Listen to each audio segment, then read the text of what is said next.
Kde bolo dobre 1. júna? Predsa v Termálparku Nitrava. Tam dažďové kvapky nerušili detskú samopašnosť.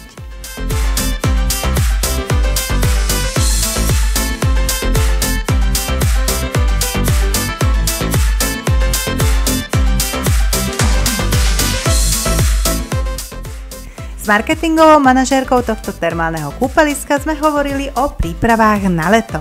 Pretože aj tu sa už chystajú na horúce dni plné prázdniny si užívajúcich návštevníkov. Maťka, tak máme dneska naozaj krásny sviatok, Deň detí. Takže áno, dneska máme Deň detí, pripravili sme si pre detičky aj taký menší program s animátormi a s maskotom so Šmolkom, takže dúfame, že deti si to užijú.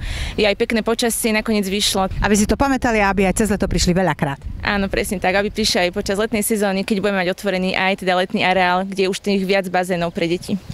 Aktuálne čo všetko tu ponúkate? Momentálne máme otvorených 6 bazénov. Je to taká neobvyklá situácia, lebo väčšinou teda mimo letnej sezóny máme otvorených 5, ale nakoľko výplavový bazén je stále v rekonštrukcii, tak sme otvorili 2 také náhradné bazény, a to bazén pri jazere a relaxačný bazén v letnom areáli. Bazén pri jazere ponúka krásnu teplú vodičku, dúfam. Áno, je tam voda s teplotou okolo 30 až 33 stupňov. V zimnej sezóne sme ho mali niekedy napustený s tou slanou minerálnou vodou, ale teraz, keď už sa otepluje, tak sme to trošku ochladili, aby si tak ľudia, tam im nebolo moc teplo. A stále platí, že je veľmi obľúbený tento sedací bazén s tou naftovou vodou? Áno, ten je veľmi obľúbený, hlavne teda v zime. Bude aj počas leta otvorený? Áno, samozrejme, bude otvorený aj počas leta. Počas leta máme otvorené všetky tieto bazény, ktoré máme aj v zimnej sezóne a teda ešte nejaké pribudnú. Čo by si odkázala tým detičkám ku Dňu detí? Takže odkázala by som im, aby boli šťastné, zdravé, aby si užívali vodu a aby si užili aj prázdniny, ktoré za chvíľku teda budú. Dobre, tak čo všetko tu bude počas leta? Poďme na to. Klasicky tých 6 bazénov, ktoré si hovorila, budú fungovať, k ním pribudnú aj ďalšie? Áno, k ním pribudú ďalšie bazény v letnom areáli a to je vlastne detský hrad s vodným hradom. Potom je tam zážitkový bazén a lenivá rieka. Martinka, tak ja mám niekedy pocit, hlavne počas leta, keď sa pozerám na všetky tieto atrakcie, že jeden deň je aj málo. Tak určite. Vyskúšať všetky tieto bazény, všetky tie atrakcie, ktoré tu máme, je málo na jeden deň, preto sa dá u nás aj ubytovať, aj keď teda ten náš hotel... Permanentne vypredaný, ako ja viem. Áno, niečo sa dá nájsť, pár izieb, ale teda väčšinou je obsadený už do konca roka. Aká je kapacita hotela? Kapacita hotela je 23 izieb. To je ten klasický starý hotel. Áno, to je ten starý hotel a... Teraz sme spustili takú novinku a to je rezervačný systém, takže ak by mal niekto záujem sa ubytovať u nás, vie si pozrieť na našej stránke, sa prekliknúť a nájsť si, ktoré izby sú stále dostupné, v ktorých termínoch a prípadne si spraviť hneď aj rezerváciu. A to je veľmi dobrý systém. Áno, určite to uľahčí všetko aj nám, ale aj tým návštevníkom, že nemusia volať stále na recepciu, vidia presne, že kde je teda voľné a či môžu prísť. No a vy už určite viete, aký program budete ponúkať počas leta. Budú tu tie vaše obľúbené koncerty pre detičky?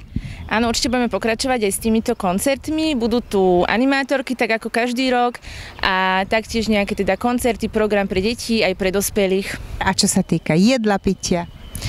Čo sa týka jedla a pitia, máme tu hotelovú reštauráciu, kde si vedia dať obedové menu alebo à la carte. Aj v plavkách?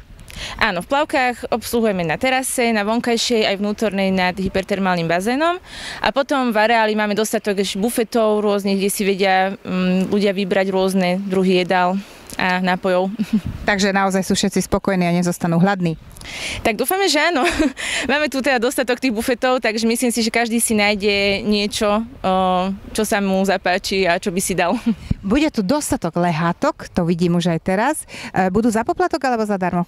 Nie, lehátka sú zadarmo v rámci vstupného, rovnako aj skrinky na cennosti, alebo teda aj šatňové skrinky. Kedy bude teda celý areál funkčný?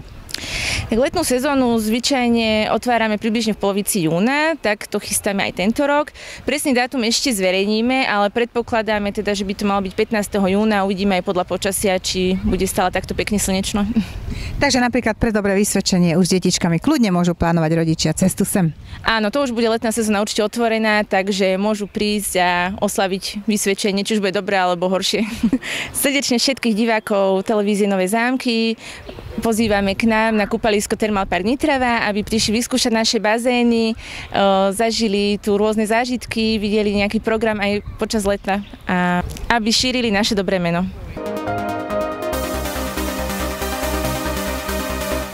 Ako ste mohli počuť, leto bude v Poľnom Kesove zaujímavé a plné atrakcií. Určite myslíte na to pri odmeňovaní vysvedčení, milí rodičia.